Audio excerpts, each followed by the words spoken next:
Hello my crochet friends, this is Lady Jenna and welcome back to my channel.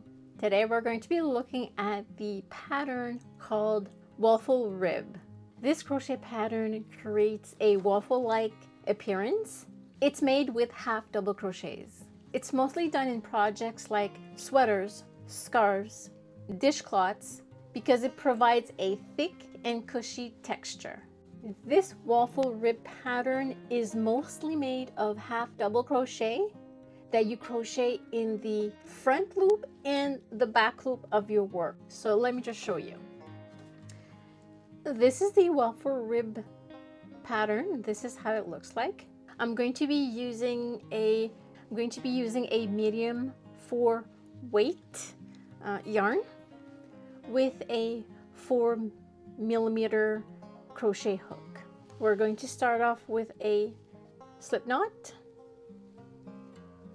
and then we're going to do a foundation chain. The foundation chain needs to be done with even number of chains. I'm going to be doing 16 chains.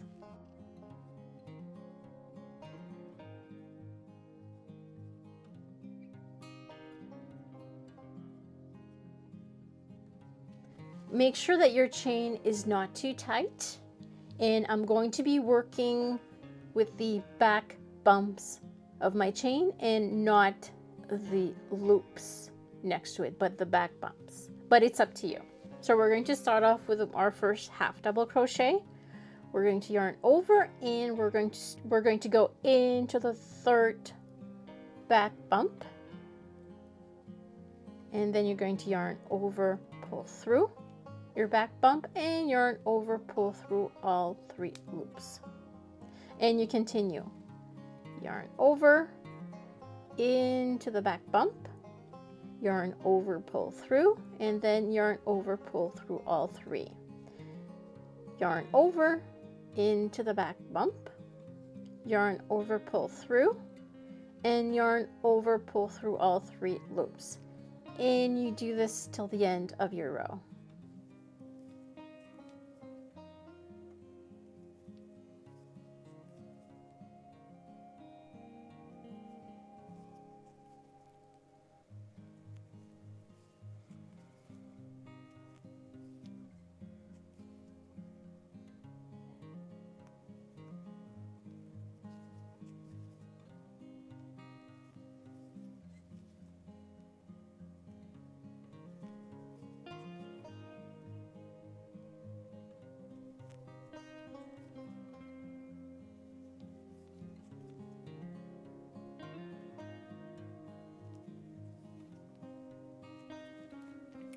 This is our first row completed. Now it's time to do the second row. You're going to chain 2, and then you're going to turn. And here again, you're going to be careful where you're going to be doing your stitches, because if you notice, there is 3 loops. 1, 2, and then 3. So the loops that you're going to be working with is the loops that follows your chain. So this mean is going to be this loop and this loop.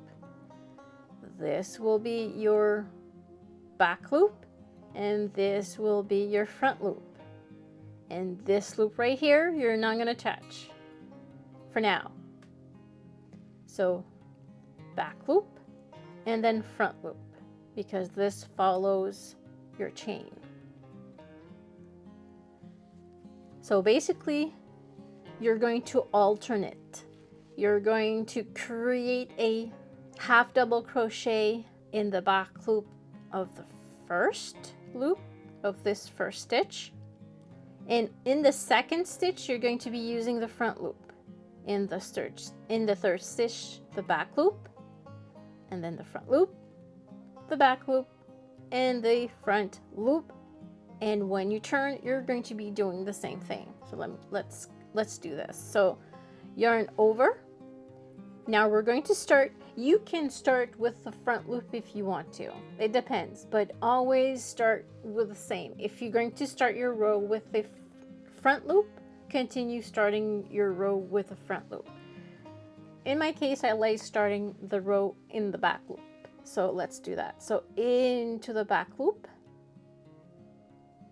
like this. You're going to yarn over, pull through, and then yarn over, pull through all three, yarn over, and let's go to the next stitch, but this time it's going to be the front loop, which is this one. Into the front loop, yarn over, pull through, and yarn over, pull through all three. Yarn over, go to the next stitch, and we're going to do the back loop. Don't forget to turn your work so you can actually see the back loop. And the back loop, yarn over, pull through, yarn over, pull through all three, yarn over. Next it's the front loop,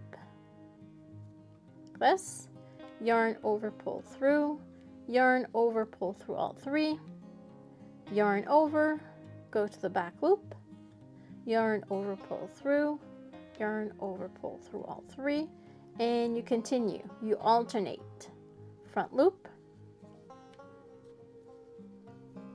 and then back loop, front loop and then back loop,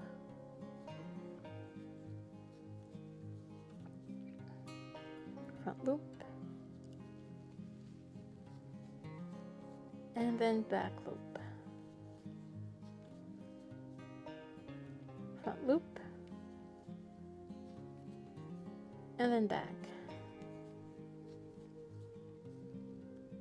front. And this has created your second. See how you can notice the texture? Like this one was back loop and this one was front loop. Now you turn, same thing, 2 chains, turn, and then you're going to start with the back loop, since the row before you started with a back loop. So look where your stitch is and go into the back loop, yarn over, pull through, yarn over, pull through all three, yarn over, and then go to the front loop. It's hard for me to show you when my finger's always in the way. Let's see, front and the yarn. And now the back, and then the front loop and the back. And you continue like this till the end. You can do as many rows as you want to, as long as you need this to be. And again, this is how it looks like. It's pretty awesome. It's pretty cool. It's nice for scarves, hair muffs, vests, anything that would keep you warm, it would be good for. I hope that you enjoyed this video. Don't forget to like and subscribe, and have yourself a great day. Take care. See you in the next video.